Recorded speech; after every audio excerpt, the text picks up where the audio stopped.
Hello guys, welcome back to पढ़ाई with me. आज हम बात कर रहे होंगे शॉर्ट नोट्स के बारे में। यार ये एक ऐसा टॉपिक है जो लोग बोलते तो हैं कि ये चीज़ बनानी चाहिए, पर ये नहीं बताते कि कैसे बनानी चाहिए। तो मैं आज आपको बता रहा हूँ कि इस शॉर्ट नोट्स को कैसे बनाते हैं। तो गाइस चले जल्दी से वीडियो को स्टार्ट करें। देखो, सबसे पहली बात, कुछ बच्चों को यही नहीं पता होता कि शॉर्ट नोट्स होते क्या हैं। तो मैं सबसे पहले ये बता दूँ कि शॉर्ट नोट्स होते क्या हैं। यार शॉर्ट नोट्स एक ऐसी चीज़ है जिसमें तुम अपने पूरे चैप्टर को, या साइंस का हो या फिर एसएसटी का हो या किसी भी सब्जेक्ट का हो, उसको 2 से 3 पेज के अंदर, कभी कभी 1 पेज के अंदर समराइज करके लिख रहे हो। मतलब उसके सारी इंपॉर्टेंट चीज़, मतलब जो भी चीज़ होती हैं उसका मेन चीज़ें 1 2 3 पेज के अंदर आप उस चीज़ को समराइज़ कर रहे हो। इसे हम शॉर्ट नोट्स कहते हैं। अब यार ये डाउट आता है, दूसरा डाउट जो आता है बच्चों के दिमाग में, कि शॉर्ट नोट्स में लिखना क्या क्या होता है। कुछ बच्चों का तो मन करता है कि पूरा चैप्टर दोबारा छाप दे शॉर्ट नोट्स में। यार ऐसा नहीं करना होता। देखो, शॉर्ट नोट्स में लिखना क्या क्या होता है। देखो, सबसे पहली चीज़, ये मैंने खुद बनाया कि क्या क्या लिखना होता है। सबसे पहले आपको, अगर वो चैप्टर में न्यूमेरिकल हैं या डेरिवेशंस हैं, सबसे पहले अगर उसमें डेरिवेशंस हैं तो पूरी पूरी डेरिवेशंस लिख करनी है उसमें। या वो वाली डेरिवेशन कर लो जो टीचर ने इंपॉर्टेंट बता रखी है। डेरिवेशन फिजिक्स के चैप्टर में होती हैं, मतलब पूरी पूरी डेरिवेशन लिखनी है, हाथ पूरी करके देखनी है सॉल्यूशन के साथ डेरिवेशंस। और दूसरी चीज़ इसमें लिखनी होती है फार्मूला। जितने भी आपके पूरे चैप्टर में फार्मूला है, क्योंकि न्यूमेरिकल होते होंगे चैप्टर में, तो फार्मूले की ज़रूरत पड़ती है। तो फार्मूले सारे लिखने चाहिए न्यूमेरिकल्स में, मतलब उस चैप्टर के शॉर्ट नोट्स में। तीसरी चीज़, या ये चीज़ सबसे इम्पोर्टेंट चीज़ है कि यार देखो, कभी होता है ना कि अगर आप, मान लो आप यूट्यूब से पढ़ रहे हो या अगर आप किसी कोचिंग में पढ़ रहे हो, तो वो ना ऐसे जो नोट्स लिखवा रहे होते हैं तो बता देते हैं कि मान लो ये वाला टॉपिक इंपॉर्टेंट है, मान लो डबल डिस्प्लेसमेंट रिएक्शन इंपॉर्टेंट है, कुछ ऐसा बोल देते हैं ना। और कुछ बच्चे उस नोट्स में ही मार्क कर लेते हैं इंपॉर्टेंट। तो वो जो इम्पोर्टेंट चीज़ है ना, उसे शॉर्ट नोट्स में लिखना होता है।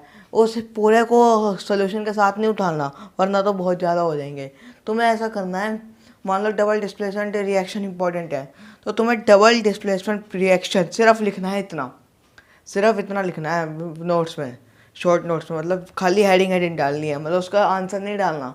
अब मैं ये क्यों कह रहा हूँ वो मैं बताता हूँ। देखो यार, होता क्या है ना, मान लो तुमने ये लिखा डबल डिस्प्लेसमेंट रिएक्शन, तो अब जब तुम उस शॉर्ट नोट से रिवाइज करने जाओगे तो तुम्हें दिख रहा होगा यार ये चीज़ इंपॉर्टेंट है। तो तुम उसे हेडिंग को देख के यार रिकॉल करो, दिमाग से निकालो दिमाग से कि क्या है इसका, मतलब उसमें क्या लिखना था, मतलब इसका क्या था नोट्स में जो मैंने लिखी थी, डेफिनेशन क्या थी। अगर वो वैसे निकाली जाएगी दिमाग में, अगर फिर भी नहीं आती तो अपने नोट्स उठाओ तो उसे याद करो। वरना मैं खाली हेडिंग इसलिए बोल रहा हूँ कि अब तुम एग्ज़ाम के टाइम पर उस चीज़ को रिकॉल कर लो, और जब वो पेपर में वो मिल भी सकती है, क्योंकि टीचर ने इंपॉर्टेंट बता रखी है। उसमें आपके कोचिंग में जो इंपॉर्टेंट बताया, यूट्यूब में आपने पढ़ा, यूट्यूब के भी टीचर बहुत बार बोल देते हैं कि ये चीज़ इंपॉर्टेंट है।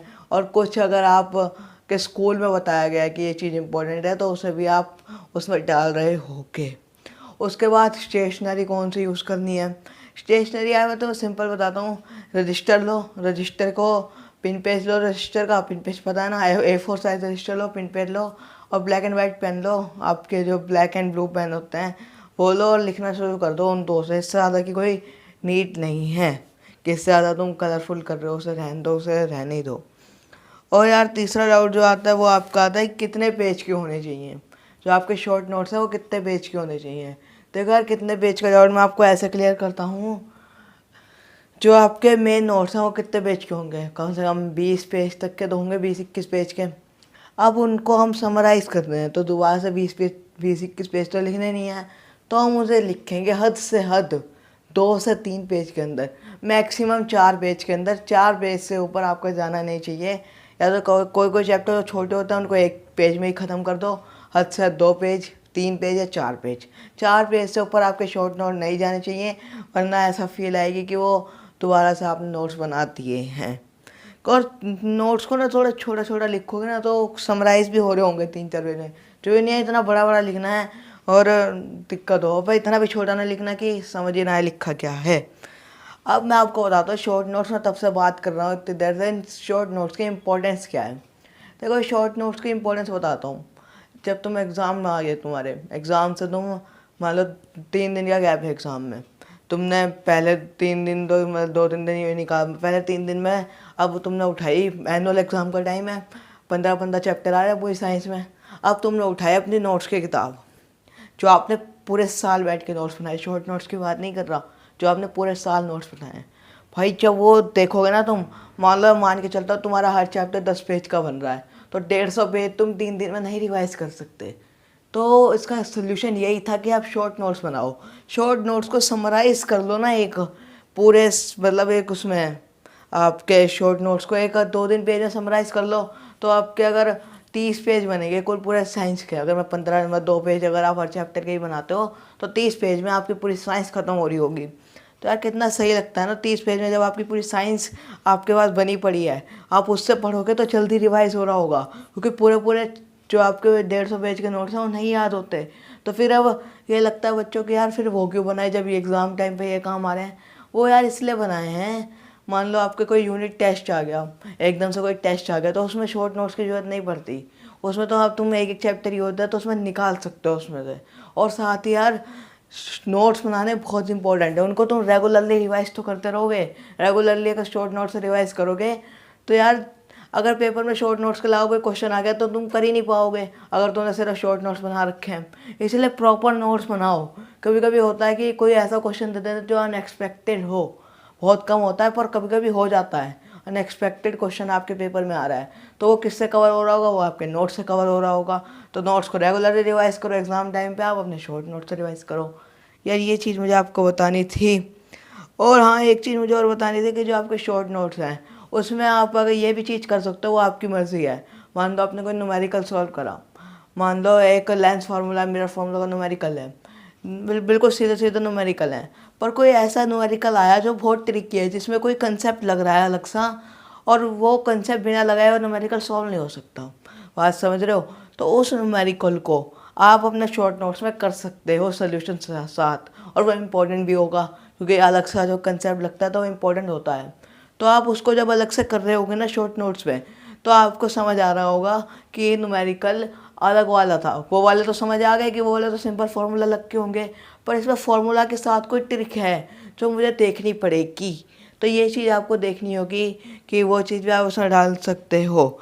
मैं अब एक बार पूरी वीडियो को समराइज़ कर देता हूँ। सबसे पहले मैंने आपको बताया कि शॉर्ट नोट्स होते क्या हैं। 2-3 पेज में अगर आप किसी चैप्टर को समराइज़ कर रहे हो उसे शॉर्ट नोट्स कहते हैं। फिर उसके बाद शॉर्ट नोट्स में क्या क्या लिखना होता है, वही आपके डेरिवेशंस हो गए, फार्मूला हो गए, आपके इंपॉर्टेंट टॉपिक्स हो गए, टॉपिक सिर्फ नाम, और आपके जो मैंने बताया न्यूमेरिकल वो वाले जिसमें थोड़ी ट्रिक लग रही हो।